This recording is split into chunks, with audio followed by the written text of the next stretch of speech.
iya teman malamnya. Apalagi tugasnya lagi banyak kan kata sistem ya. Sangat banyak. Nanti kasih istirahat, misalkan makan ya. Siap Bu. Oke. Ibu ini dulu ya, sebelum kita mulai belajar pada hari ini, atau Mas bisa bikin video dulu. Sebelum mulai pembelajaran pada hari ini, anak saya kita berdoa sebenarnya. Berdoa tidak pernah selesai. Coba ditengok kanan kiri depan belakangnya. Jangan pada hadir semua nggak nih? Hadir semua. Ibu presensi dulu ya. Vina Zaskia, Muhammad Lukman, Hadir Bu. Nisa Hamidah, Nabila Suraya, Hadir Bu. Salma Putri, Zita Nafar, Alhamdulillah, berarti hadir semua ya hari ini. Ada yang tahu kita hari ini mau belajar apa? Sosiologi ya, benar, sosiologi. Karena ini belajar ibu ya. Kemarin masih ada ingat nggak kemarin kita belajar apa? Penelitian berbasis pemasaran konflik Bu. Iya betul. Ada yang ingat materinya apa aja di penelitian ini? Saya Bu. Iya benar, Cinta. Ini ada identifikasi masalah dan komponen konflik, lalu itu ada pengumpulan data yang bisa terdiri dari wawancara, observasi, dan dokumentasi. Lalu juga habis pengumpulan data itu ada analisis data, kayak mencari apa penyebab dan pola hubungan antar pihak. Lalu itu ada perumusan solusi. Jadi habis analisis data itu pasti ada solusinya kan Bu. Nah itu untuk menarik kesimpulan dan membuat solusi.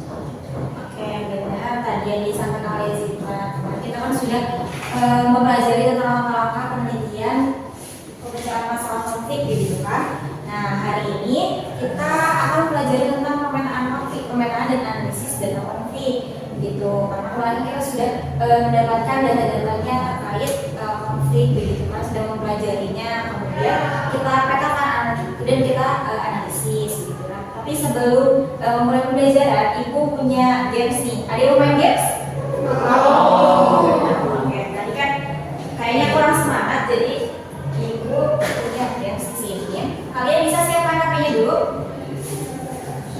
Ya, dibuka Google, terus kalian cari gamekit.com. Ya, gamekit.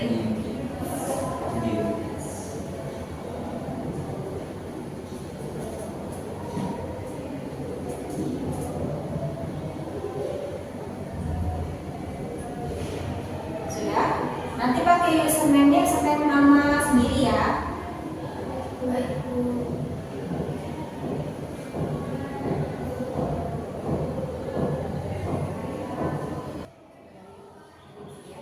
Kalau misalnya udah login, terus ada kita di situ masukkan kode, jadi ini ya.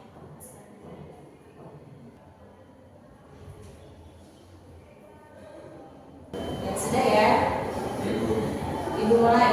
Nah di sini itu kalian nanti ada tantangan itu, terus di sini ada tulisan answer question. Nah di sini di pojok sebelah kiri lihat. Nah kalian kalau misalnya mau jalan itu nanti ada ininya, ada energinya. Jadi kalau misalnya energinya habis bisa lanjut lagi.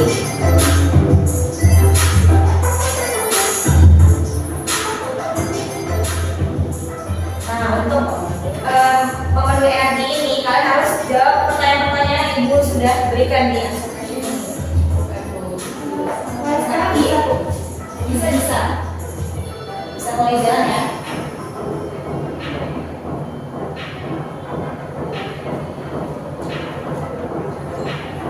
Yang ini ya Bu. Ya.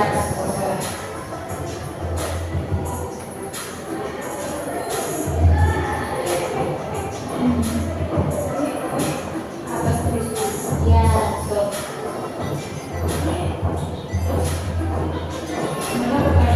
Ini pertanyaan sini.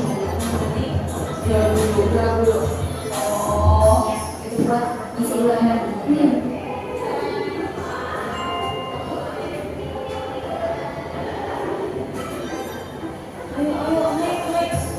Lompatnya dua kali, lompatnya dua kali. Udah selesai kali. Nggak bisa lompat, Bu. Aku ini nggak bisa nih.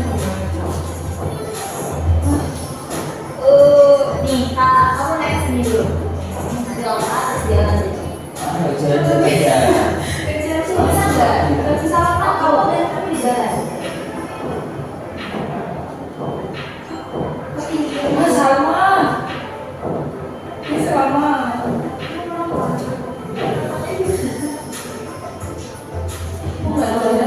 Aku nggak bisa.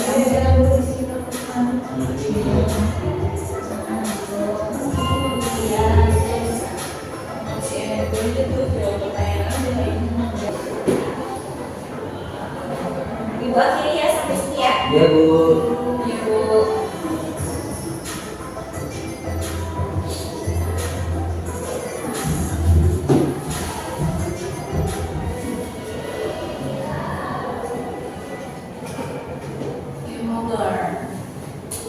Sini sudah.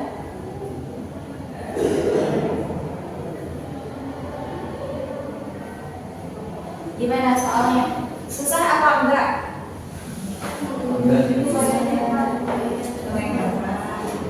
Seru nggak? Seru nggak? Seru. Mau lagi? Mau. Nah, nanti kita sekarang masuk ke materi pembelajaran kita hari ini dulu. Jadi sebelum masuk ke materi, Ibu akan menyampaikan tujuan pembelajaran kita pada hari ini. Nah, tadi seperti yang sudah Ibu jelaskan di awal, hari ini kita akan mempelajari tentang pemetaan dan resolusi konflik.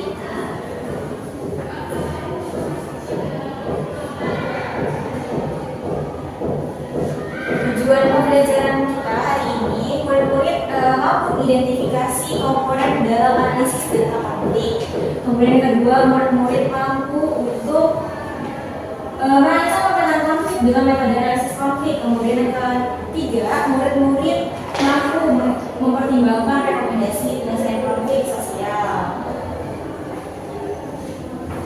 Setelah kemarin kita sudah mempelajari tentang penelitian berbasis pemecahan konflik, hari ini kita akan mempelajari tentang pemetaan dan analisis data konflik. Nah, sebelum itu Rizky punya gambar. Ada yang tahu ini gambar apa? Demo, ya betul, ini gambar demo. Terus ada apa lagi? Pelusukan. Ya, Rasain mata. Ya betul, ini adalah beberapa gambar, contoh gambar yang Ibu ambil dari website berita yang terjadi, demo yang terjadi kemarin pada Agustus kemarin. Kemarin kalian mengikuti berita ini tidak? Mengikuti. Kalau dari yang sama tangkap, demonya itu tentang apa sih?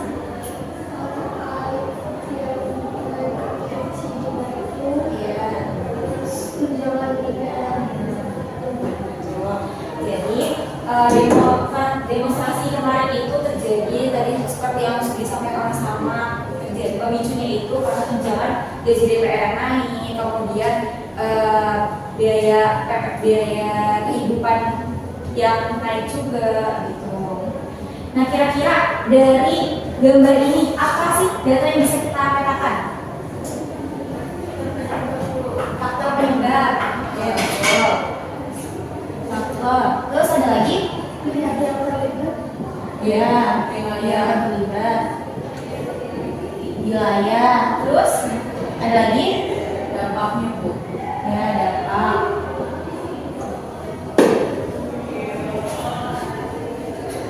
Ada lagi? Sudah. Ya, oke. Benar tadi yang apa yang kalian sampaikan. Jadi dari kasus demonstrasi kemarin, kita bisa memetakan faktornya, faktor penyebabnya, kemudian pihak-pihak siapa saja yang terlibat, kemudian wilayahnya dan dampaknya.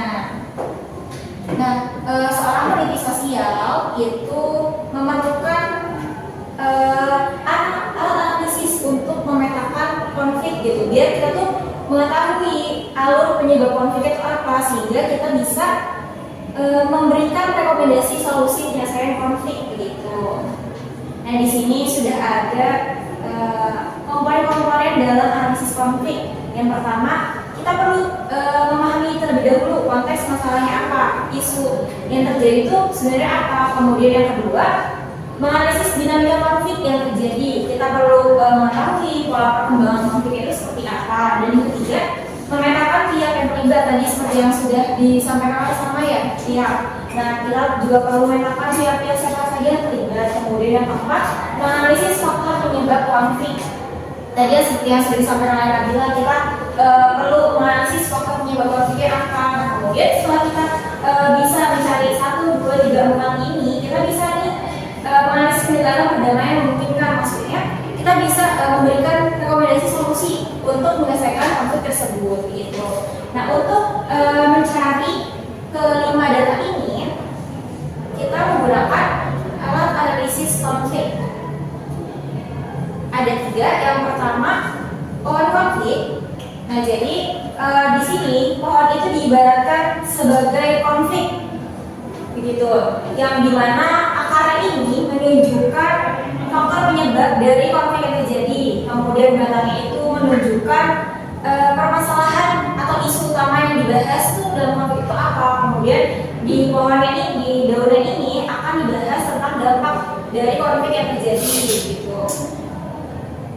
Dan tujuan dari analisis ini adalah untuk mengetahui faktor penyebab, kemudian permasalahannya itu apa, kemudian dampak yang disebabkan dari konflik itu apa. Sampai di sini ada yang ingin ditanyakan? Paham? Udah paham, Bu. Oke. Untuk lebih memahami metode ini, Ibu punya media. Buat bisa kita tahu? Iya, Bu. Iya, Bu.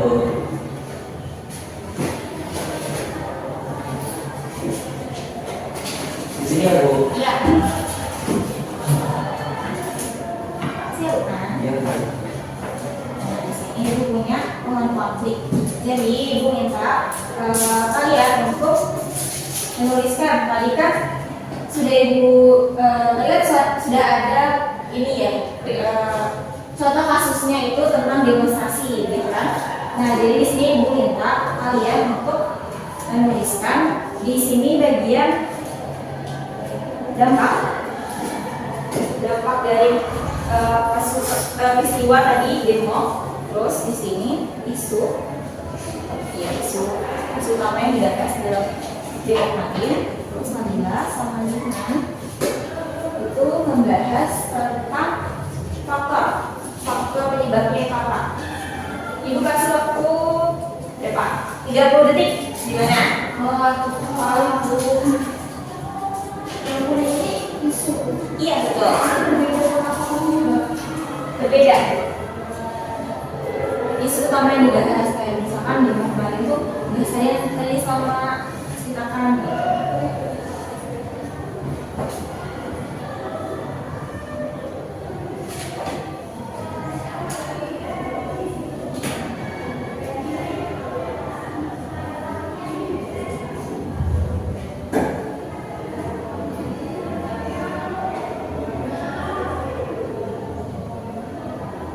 sudah dulu.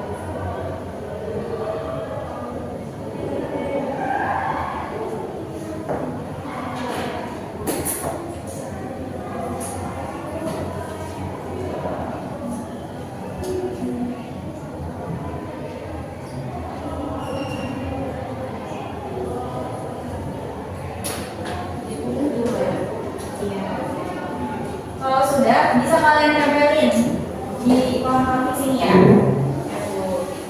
Tadi yang di akar ini itu faktor penyebabnya, kemudian di sini isu utamanya yang dibahas, kemudian di sini tadi dampak.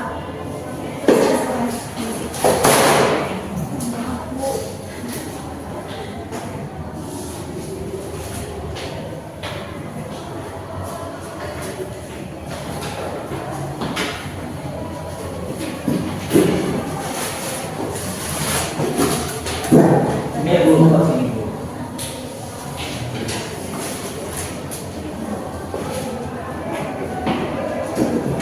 Di sini. Iya.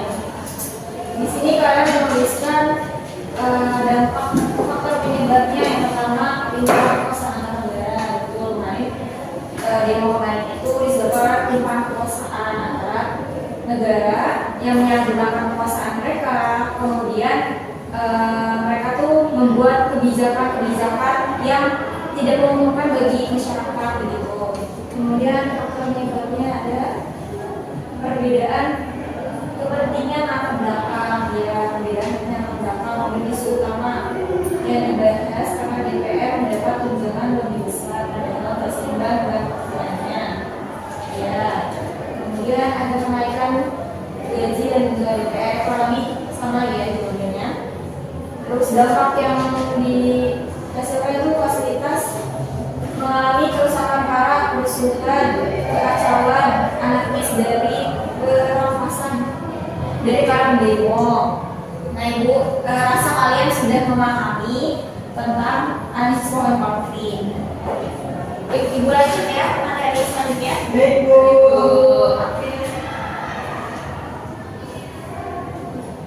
Dan di sini ibu selanjutnya materi tentang segitiga SPK. Jadi segitiga ini metode ini menyajikan identifikasi tiga komponen dasar konflik, yaitu ada sikap, ada perilaku, dan kontradiksi atau konteks dari konflik yang terjadi begitu. Jadi segitiga itu ketiga komponen itu saling terhubung, di mana sikap ini itu menggambarkan tentang pandangan dari pihak-pihak yang berkonflik antara misalkan kayak Lukman berkonflik sama Nisa misalkan. Nah Lukman tuh merasa Nisa itu tidak tepat waktu mengerjakan tugas. Ini contoh aja ya Nisa ya, udah ini contoh saja misalkan gitu. Terus Nisa itu misalkan kasar atau seperti apa. Nah, Lukman kalau diri Lukman tuh kalau misalnya tugas tuh tepat waktu, terus misalkan Lukman tuh rendah lembut dalam bertutur kata kayak gitu. Nah, Nisa pun berpikir sebaliknya. Jadi seperti yang Lukman pikirkan tadi, Nisa tuh nggak berpikir kalau diri Nisa tuh aku nggak kasar kok, aku nggak terlambat kok kalau ngerjain tugas. Nah, seperti itu tuh sikap. Nah, kalau perilaku itu tindakan yang Nisa dan Lukman lakukan dalam terjadi konflik ini. Terus habis itu ada kontradiksi atau konteks dari isu dari konflik yang terjadi gitu, kayak misalkan faktor penyebab terjadinya konflik antara Nisa dan Lukman itu sebenarnya apa, disebabkan oleh misalkan Nisa dan Lukman itu kerja kelompok. Nah karena tadi telah mengumpulkan, padahal Nisa tadi misalkan Nisa tuh sudah tepat waktu gitu, maksudnya sudah mengerjakan tugas itu tepat waktu. Nah namun Lukman untuk yang bertugas untuk mengumpulkan ini dia kayak di luar. Nah terus dia mengambil hitamkan, misalkan mengambil hitamkan Nisa karena Nisa telah ngerjain tugasnya gitu contohnya. Kemudian di sini ada pemetaan konflik, di mana metode ini itu alat analisis konflik yang menggambarkan pihak-pihak yang terlibat. Di sini ibu ada ilustrasi dari peristiwa demo kemarin, di mana lingkaran ini diibaratkan sebagai pihak-pihak siapa saja yang berkonflik. Kemudian di sini ada dua garis ini tuh menggambarkan hubungan persekutuan antara masyarakat sipil dengan mahasiswa dan aktivis yang berdemo kemarin. Kemudian di sini ada garis zigzag yang menggambarkan konflik antara mahasiswa dan aktivis dengan DPR kemarin. Dan di sini ada isu dan tuntutan. Nah, kalian ada yang tahu kemarin tuntutannya apa? Yang kemarin yang 17/8 itu ya? Gaji DPR Bu. Iya. Tuh, nah, terus di sini juga ada garis putus. Garis putus ini tuh melambangkan tentang hubungan yang sementara. Jadi ketika konflik ini terjadi, mereka berhubungan, tapi saat mereka tidak konfliknya sudah selesai nih, demonya sudah selesai. Jadi hubungan mereka tuh sudah selesai gitu. Jadi sudah tidak ada hubungan lagi kayak misalkan aparat keamanan kan kemarin itu bertugas untuk menjaga mahasiswa dan aktivis yang sedang berdemo gitu kan. Terus mereka tuh menjaga gedung DPR gitu. Terus juga ada media yang menyampaikan informasi ke mahasiswa, ke DPR, terus ke masyarakat sipil juga. Nah di sini ada garis dan ada dua garis arsir di sini. Itu menggambarkan hubungan yang putus atau rusak. Nah, karena pemerintah ini tuh tidak bertindak secara cepat, jadinya masyarakat sipil dan mahasiswa ini merasa kurang percaya kepada pemerintah ini, sehingga hubungan mereka tuh rusak gitu, atau hubungan mereka tuh menjadi renggang seperti itu. Sampai di sini ada yang ingin ditanyakan? Gimana? Cukup? Cukup, oke. Selanjutnya, setelah kita mempelajari tadi ketiga analisis konflik tadi, kita bisa memberikan rekomendasi penyelesaian konflik, di mana tahapan terakhir proses penyelesaian konflik adalah memberikan rekomendasi penyelesaian konflik. Tadi yang pihak-pihak terlibat tadi itu bisa untuk memberikan, misalkan kayak Lukman sama Nisa sedang berkonflik. Nah, nanti pihak ketiganya tuh ada Nabila sebagai ketua kelas misalkan. Nah, nanti Nabila tuh sebagai penerang untuk menjembatani Nisa dan Lukman itu untuk kebaikan gitu.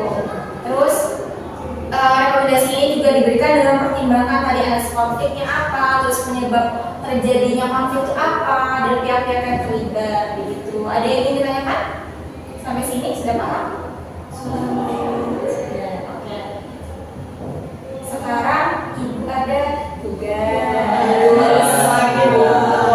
Tugasnya nggak susah kok. Jadi kita tugasnya berkelompok. Kelompoknya mau pilih sendiri atau mau sesuai absen?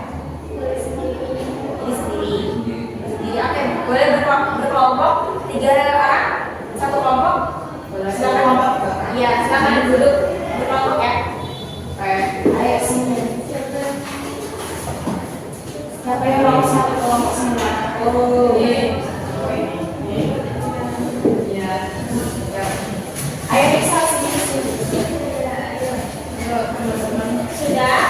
Sudah, Bu. Ketua kelompoknya boleh atau perwakilan kelompoknya boleh maju ke depan dulu. Iya. Lukman, ayo maju. Ini pilih langsung Sa. Nah, silakan dibuka. Di sini itu ada amplop kasus. Ini amplopnya kayak mau ngelamar kerja. Iya, Bu. Saya kerja. Ini ibu. Oh ya, Bu. Bismillah, cepat mendapatkan kerja. Amin. Boleh dibuka dulu. Wow.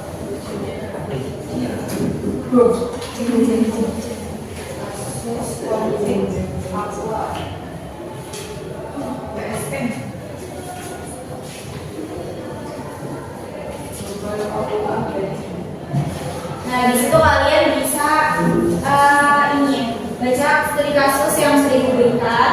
Kemudian di situ udah ibu berikan juga lembar kerja murid. Nah, di lembar kerja murid kalian bisa menganalisis kasus menggunakan salah satu metode yang tadi ibu berikan di depan yang sudah ibu jelaskan. Kalian bisa memilih pemetaan konflik atau mau pakai segitiga SPK atau mau pakai pohon konflik sesuai dengan yang kalian pahami saja gitu. Kalian lebih menguasai metode yang mana? Ya, bisa mulai dikerjakan ya. Mau ibu kasih waktu berapa menit? 5 menit ya? Oh, iya, Ibu, ya. Tunggu ya. Ya.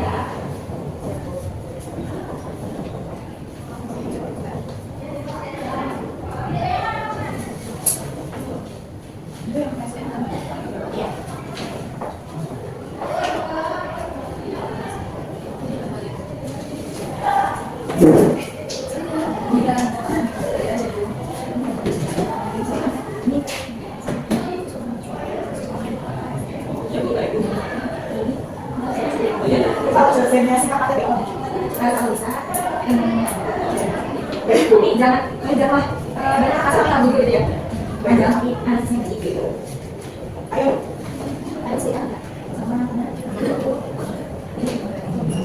Ya, sih. Oke lah, tadi.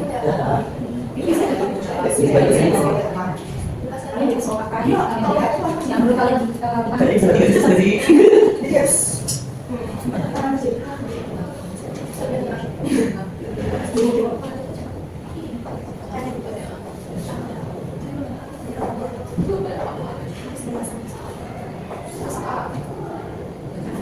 Iya bu. Tulis di situ. Bu,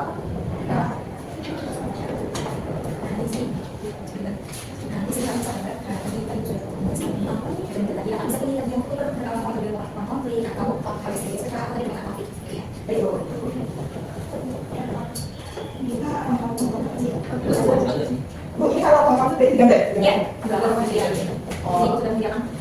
Ayo gambar dulu. merah konflik sama si Desa.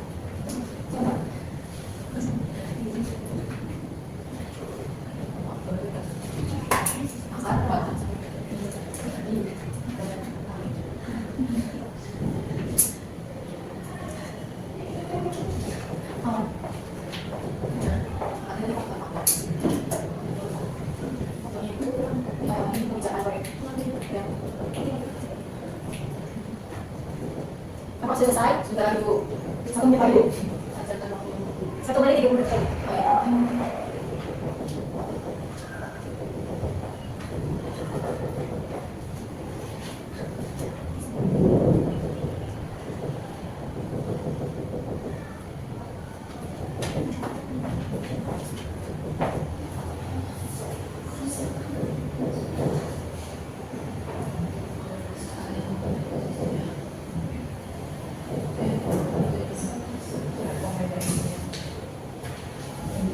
Sudah ya? Sudah Bu. Sudah. Kelompok berapa ya Maji ya? Bu ini. Iya, Bu. Yang dapat studi kasus 1. Nggak tahu. Studi kasus Ini yang baca dulu. Panjang baca ininya studi kasus nomor berapanya. Dewi sendiri. Maju ke maju. Bu. Ayo. Temennya didengarkan ya yang presentasi.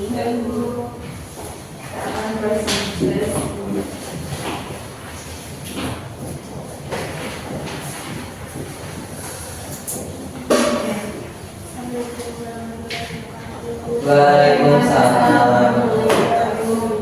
Ina kayaknya lagi semangat.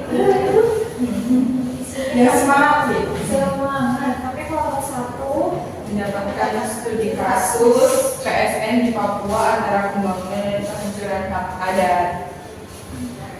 Karena menyampaikan hasil diskusi kami. Yang pertama, apa isu utama yang muncul dalam artikel tersebut? Jadi, tanah hutan direbut oleh PT Abadi untuk proyek perkebunan dan bioetanol.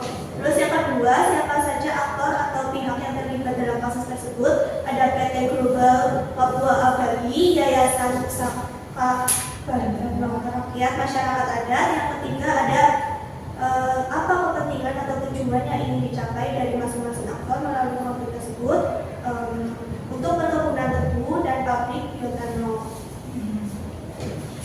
Selanjutnya di sini juga kita sudah menganalisis konflik menggunakan pohon konflik. Yang pertama di sini ada akar. Nah, akar di sini itu melihatkan faktor-faktornya. Dan faktor-faktor di sini itu ada ketimpangan kekuasaan negara, koperasi dan masyarakat adat. Di pohon di batang ini ada isu utama ya. Di sini ada perebutan dan perampasan tanah. Kemudian di sini itu dampaknya. Nah, dampaknya di sini ada kerusakan lingkungan ekosistem. Kemudian ada rekomendasi penyelesaian konflik. Jadi untuk rekomendasi penyelesaian konflik itu, yang pertama solusi jangka pendek yang bisa dilakukan itu seperti menghentikan sementara aktivitas proyek, lalu perlindungan terhadap masyarakat adat dan lingkungannya. Yang kedua, untuk solusi jangka panjangnya untuk mencegah konflik itu bisa dilakukan dengan pengakuan dan perlindungan hukum terhadap tanah adat. Yang ketiga, nilai atau prinsip sosial yang harus dijunjung dalam penyelesaian konflik ini seperti keadilan, musyawarah, dan empati. Ada yang ingin tanya, kiranya dari teman-teman ingin memberikan tanggapan lain? Apa cukup?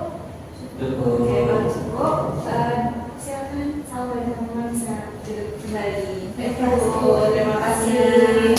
Karena sama dari teman-temannya sudah menyampaikan presentasinya. Kita kasih apa dulu? Kasih W, kasih O, kasih W. Wow, keren. Wow, keren. Wow, keren. Wow, keren. Yeay. Terima kasih sama Nabila dan Dina yang sudah mempresentasikan hasil diskusi kelompoknya. Selanjutnya, Ibu ada refleksi dari pembelajaran hari ini.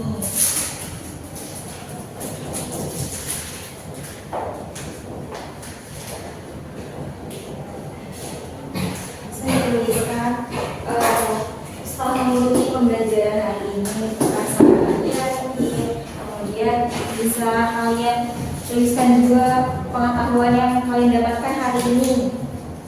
Nah, kalau sudah selesai ditulis, Ibu di sini punya lanjut refleksi, bisa kalian tempelkan di sini ya. Dikasih 30 detik baris.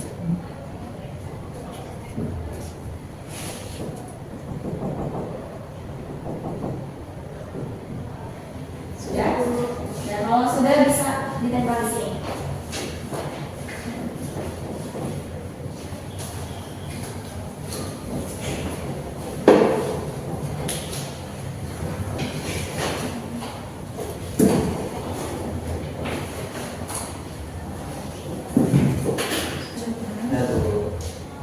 Terima kasih. Nah, setelah di kelompok satu juga sudah mempresentasikan hasil diskusinya, itu Ibu rasa kalian sudah cukup memahami terkait metode dan alat analisis konflik. Gitu. Nah, jika sudah diterapkan juga sudah sangat bagus yang sudah ditulis dan didiskusikan oleh kelompok yang sama. Ada yang ingin memberikan kesimpulan untuk pembelajaran hari ini? Saya ya, untuk kesimpulan pembelajaran hari ini itu cukup seru ya Bu. Jadi saya di sini bisa lebih memahami bagaimana pemetaan konflik secara jelas dan baik dari penyebabnya, kemudian ada dampak dari konflik itu sendiri. Kemudian saya juga sadar bahwasanya konflik itu perlu diselesaikan dengan cara yang adil gitu, melalui musyawarah, kemudian ada saling menghargai dan juga dibarengi dengan empati itu sendiri Bu. Ya, terima kasih Nabila. Ada yang ingin menyampaikan pendapat lain mungkin, menyampaikan kesimpulannya? Cukup? Baik. Setelah benar tadi yang disampaikan oleh Nabila bahwa konflik itu harus diselesaikan dengan cara yang adil. Kemudian kita sebagai peneliti ya, kita diibaratkan di sini adalah di dalam ruangan ini kita tuh sebagai peneliti sosial karena kita mempelajari sosiologi, jadi kita karena kita mempelajari sosiologi, jadi kita posisikan diri kita sebagai peneliti sosial. Nah, setelah kita memahami tadi metode-metode analisis konflik, kita bisa membuat analisis kita tuh lebih akademisi, kemudian lebih jelas alur penyebab konfliknya itu apa, kemudian kita bisa menyelesaikan tadi konflik-konflik tersebut menggunakan metode-metode yang sudah dijelaskan gitu. Untuk sampai sini ada yang ingin ditanyakan atau ada yang ingin disampaikan lagi? Cukup. Baik, pembelajaran hari ini Ibu cukupkan sampai di sini. Kurang lebihnya Ibu mohon maaf sebesar-besarnya apabila Ibu ada salah kata atau perbuatan. Terima kasih atas antusias dari kalian yang sudah datang hari ini dan sudah memperhatikan pembelajaran pada hari ini. Terima kasih. Wassalamualaikum warahmatullahi wabarakatuh.